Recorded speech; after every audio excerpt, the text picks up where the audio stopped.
Big boss Malayalam season 7 ഇപ്പോൾ ലൈവിൽ സംഭവിച്ചൊരു കാര്യമാണ്. അതായത് നമ്മുടെ മസ്താനിയും അനുമോളും നെവിനും ലക്ഷ്മിയും പ്രവീണും ഇവരെല്ലാവരും കൂടി കിച്ചൺ ഏരിയയിൽ നിന്ന് പാചകം ചെയ്യുകയാണ്. ആ സമയത്ത് മസ്താനി വെറുതെ നെവിനോട് ചോദിച്ചു, ഈ വീട്ടിൽ ഏറ്റവും ജെന്യുവിൻ ആണെന്ന് നിനക്ക് തോന്നിയിട്ടുള്ള ആളുകൾ ആരൊക്കെയാണ്? അപ്പോൾ പറഞ്ഞ നെവിൻ പെട്ടെന്ന് മറുപടി പറഞ്ഞു, അനീഷ് ഏട്ടനെ എനിക്ക് ചില സമയത്തൊക്കെ ജെന്യുവിൻ ആണെന്ന് തോന്നിയിട്ടുണ്ട്, അനീഷ് നല്ലൊരു വ്യക്തിയാണ് എന്ന് പറഞ്ഞു. അത് കഴിഞ്ഞാൽ പിന്നെ ആരാണ് എന്ന് മസ്താനി ചോദിച്ചു. അപ്പോൾ ഉടനെ നമ്മൾ നെവിൻ പറഞ്ഞു, അത് നമ്മൾ ഒനിയൽ സാബുവാണ്. ഒനിയൽ സാബു ഇതുവരെയും ഫേക്കായിട്ട് നിൽക്കുന്നതായിട്ട് തനിക്ക് തോന്നിയിട്ടില്ല. ആ പുള്ളിക്കാരൻ്റെ സംസാരവും പ്രവൃത്തിയും എല്ലാം നല്ല ജെന്യുവിൻ ആണെന്ന് തനിക്ക് തോന്നിയിട്ടുണ്ടെന്ന് നമ്മൾ നെവിൻ പറഞ്ഞു. ഉടനെ മസ്താനി അടുത്ത ചോദ്യം വന്നു, ഈ വീട്ടിൽ ഏറ്റവും ഫേക്കായി നിൽക്കുന്ന ആളാരാണ് എന്ന് ചോദിച്ചു. അപ്പം നെവിൻ പറഞ്ഞു, അത് താണ്ട് ഇവിടെ ദോശ ഇട്ടുകൊണ്ടിരിക്കുന്ന അനുമോൾ എന്ന് പറഞ്ഞു.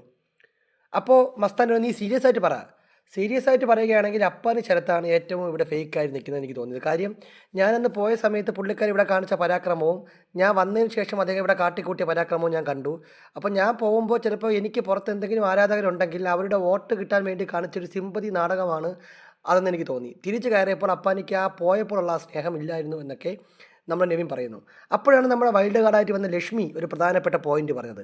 ലക്ഷ്മി പറഞ്ഞത് ഇങ്ങനെയാണ്, യഥാർത്ഥ ഫേക്കുകളെ നമുക്കൊരിക്കലും തിരിച്ചറിയാൻ പറ്റില്ല. കാര്യം അവർ ഫേക്കായിട്ടവിടെ നിൽക്കുന്നത് ഫേക്കാണോ ജെന്യുവിൻ ആണോ നമുക്കറിയാൻ പറ്റില്ല. കാര്യം അവരെ നമുക്ക് നേരത്തെ അറിയില്ലല്ലോ, പുറത്തെ ഒരു ജീവിതം എങ്ങനെയാണെന്ന് അറിയില്ല. അപ്പോൾ അവരിവിടെ ഫേക്കായിട്ടാണോ നിൽക്കുന്നത് ജെന്യുവിൻ ആയിട്ടാണോ നിൽക്കുന്നതെന്ന് കൃത്യമായിട്ട് നമുക്ക് ഈ ഒരു 30 ഡേ കൊണ്ട് മനസ്സിലാക്കാൻ സാധിക്കില്ല എന്നൊക്കെ ലക്ഷ്മി പറയുന്നുണ്ട്. രസകരമായിട്ടുള്ള അടുക്കള സംഭാഷണങ്ങളാണ് ഇപ്പോൾ ബിഗ് ബോസ് ലൈവിൽ നടന്നുകൊണ്ടിരിക്കുന്നത്.